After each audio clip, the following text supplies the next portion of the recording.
Back, Man-to-Man Pod. I'm AB, and we're sitting down with the man, the myth, the legend, Jim Nagy, down here in Mobile, Alabama. As they say, the draft starts here in Mobile. Happy to have you, man. Yeah, no, happy to have you. This is cool having you down here. This is your first time down. I know you played with our guy Michael Coe, who's our new DFO this year. Yeah. So this is great, man. This is what we want. We want former players down here. We want to, make all the connections and keep building, man. You're helping us build this thing. I appreciate it. No, for sure, man. I appreciate you guys having me. My question is, you being the head of the Reese Senior Bowl, man, what do you want to get out of this for the youngsters? Obviously, they're here and they're trying to make a name for themselves. They're on a national platform with all the scouts. You got agents here, you got front office. What is it that you want the youngsters to get out of this experience? Just a great opportunity to connect. Yeah. Like these guys all have tape, right? But they're all here for different reasons. Whether it's a small school guy, like you can relate to. Yeah. Guys that need to show themselves against a higher level of competition. And even these SEC guys. Just the ability. You got 32 teams here. Yep. All the key decision makers, head coaches, GMs, personnel directors. Just making that connection. When you think about the draft process, it's only a few months. Yeah. And it wasn't that long ago you went through it. So, like when you really think about it, like how much time did the Colts really spend with you? I think any time you can get with teams, you got to take that opportunity. For sure. So, I think this game makes sense for like 99% of the players. If you're going to be a top 5 pick or a top 10 pick, I get it. Like I'm not going to fight you. But if you're like in the teens or the 20s and you could move up, I think our game makes more sense for those guys, because if you can go like Daniel Jones, who would have been like a late teens, early 20s pick, and go 6 overall and make yourself $14 million, no question. That's a lot of money, man. No question. I don't know if I've made that much. I know I haven't made that much money in my whole life. So no, just the opportunity, the opportunity to connect with these teams and show themselves. Nah, I say that all the time. I'm like, the opportunity is the biggest thing, and like you said, when you can perform in front of all those eyes, that's people that's critical in the decision-making process.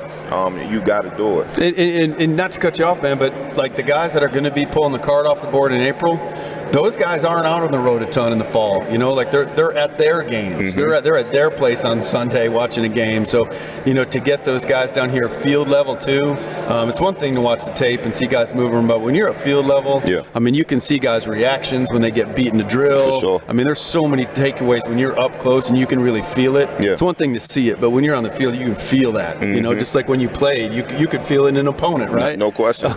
So that's the key. Is getting in front of the guys that are going to be making the decisions, because they're just human too. Like they want to draft the guys they've seen too, right? Like we're all human. Like there's a little more level of buy-in when they've seen them, rather than just some scout telling them a player's good. If they've seen it themselves, it helps. Yeah, it does. So for the listeners, the process in picking these players, going to the small schools. If they had a great year, maybe not so good year, what's the process that you guys go through to pick these players to make this trip? Yeah, Antoine, so we, got here 4 years ago, and it might sound crazy, but we didn't even have tape in the office 4 years ago.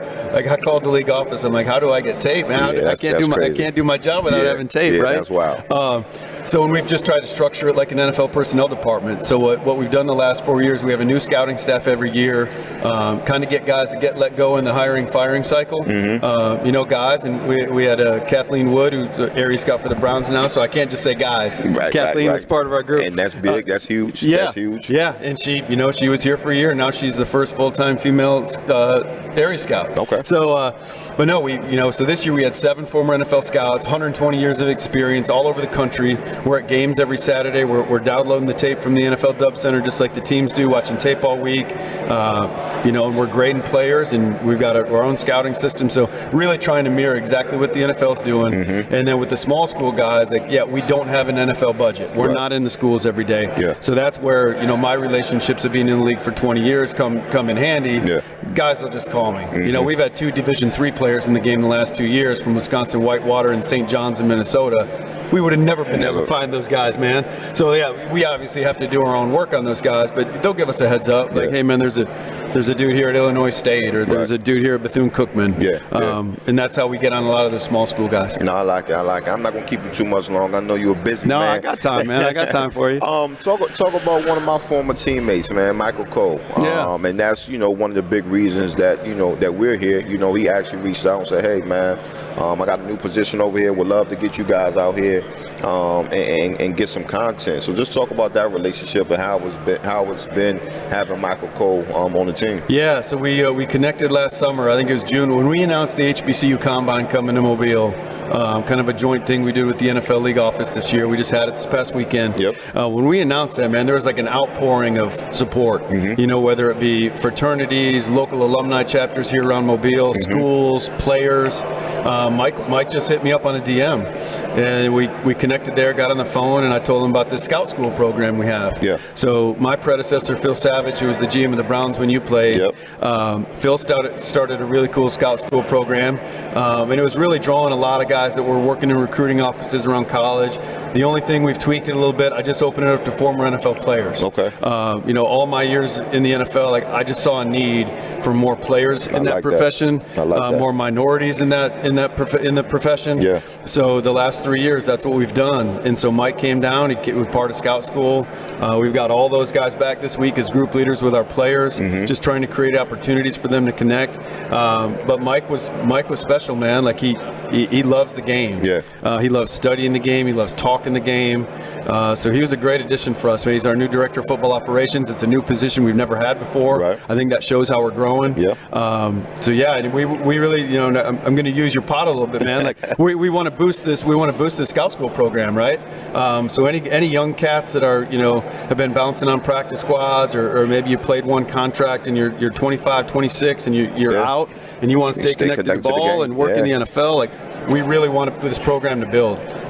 So that's how we connected, man. Mike's done an awesome job. Like he's so good at what he does. I've got my connections from all my years in scout in the NFL front offices.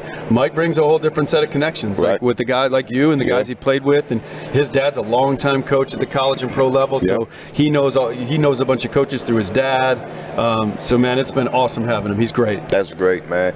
You mentioned it, and it's a soft spot in my heart. The HBCU Combine that you guys had this past Saturday. I thought that was a beautiful thing, just because I felt a certain type of way. I think it was 2 years ago. Not one player from the HBCU got drafted, and I thought, nowhere in hell that can happen. It's talent there. So for you guys to partner with NFL and have that HBCU Combine, what are you looking to get out of that, and how was it, being that this was the first year you guys had that down here? It was awesome, man. It was awesome. Great feedback already. Obviously, in a first-year event, there's things you can tweak. For sure. We'll get through this week and we'll debrief with the league office and things, and our staff, and what can we do better next year. But just a great opportunity. We had. It was really cool. Like Donald Driver was back, Rasheem Mathis was back. Who are some of the other guys? Aeneas Williams, DRC. There was, and those guys have done it. They've walked that path like you have. So again, some guys crushed the workout and did a great job in the workout. But to me, just from a scouting perspective, I'll pull you behind the curtain a little bit. Like what happens is, I think people don't understand. Like these guys are getting scouted. Like I've been through every HBCU in the country, I think, in my time. So they are getting scouted. Where there's the gap is in the spring.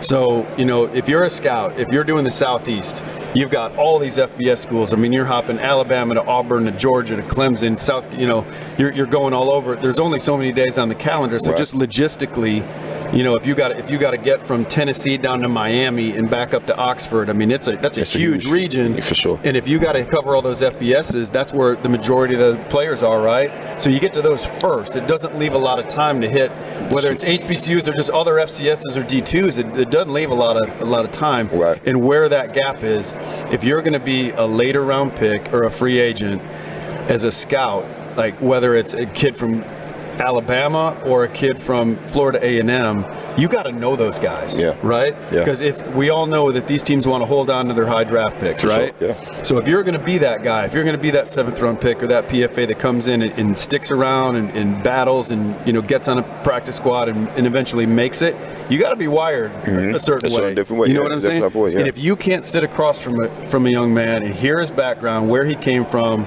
the stuff he's overcome in life, like, it's hard to go back in April draft meetings and pound the table and be like, we want this dude. Like in your case, this guy needs to be a Colt.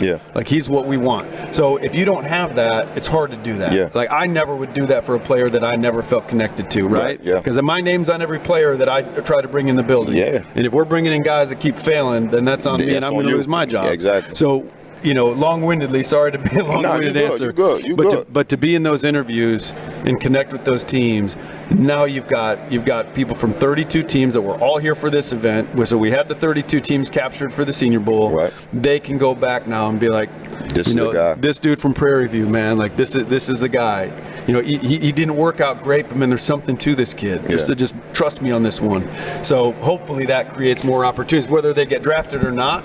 Hopefully there's going to be guys that get their foot in the door, and as you know, man, you get your foot in the door, that's on you. Then you can take it where you want to take it. And then, just playing 14 years in the league, those guys are what really make your team. It's the mid-round, the late round. No question. You have them free agents that, come on the team and do well for you on special teams. And, at some point in the season, they're going to have to come in and play. So it's very important to be able to get those, mid-round, late-round guys. No doubt. And free agents. That's the backbone of your football team. It. You can have Reggie Wayne and Edgerrin James and those guys, but you got to have those guys. Like, we used to call those guys glue guys. Like, you got to have those dudes in the locker room that keep the team together.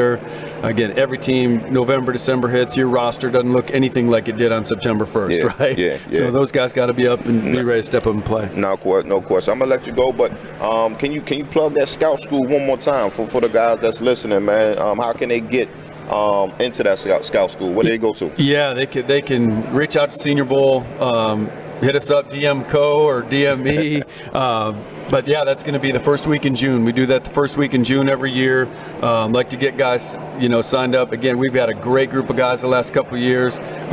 We really want to get it younger though. We want to get some younger guys that 25, 26, whatever that might be, that the league will see as guys, okay, we can train that guy. We can get him going on the road. So yeah, any former players that are listening, it's a 3-day program. You come down to Mobile. We have tons of film sessions. We bring in former players, guys that have played in the league that have also scouted. Like a couple years ago, we had Bucky Brooks come down. Tim Terry, the pro director of the Chiefs, came down. Lenny McGill from the Miami Dolphins, one of their scouts, came in this year. So just because they can speak. I can speak to the scouting side. They can speak to I've played it, and I've made that transition to front office. And they can talk through that, right? So it's a great 3-day program. We bring them back here for Senior Bowl week. The plan long term is to get them going during the fall with us, help them out in our fall scouting process, and have them watch tape during the week and submit reports and really get them trained up. So yeah, if you're interested, we'd love to. Any players out there, man? Let's go. Let's do it. That's dope, man. We got to get more former players, man, into that position, man. No doubt. So I love it, man. Again, man, Jim, I appreciate you, man. Appreciate you for having us. I love what you're doing, man. So keep doing your thing. Thanks, man. Appreciate you having me on. Yes, sir. Man, there you have it, man. Jim Nagy, running the show down here in Mobile at the Senior Bowl. I loved it. I love to see it, man. Doing great things out here. Definitely with the HBCU Combine first year going on. I love to see that. So again, man, y'all stay tuned. I may be with the Man-to-Man.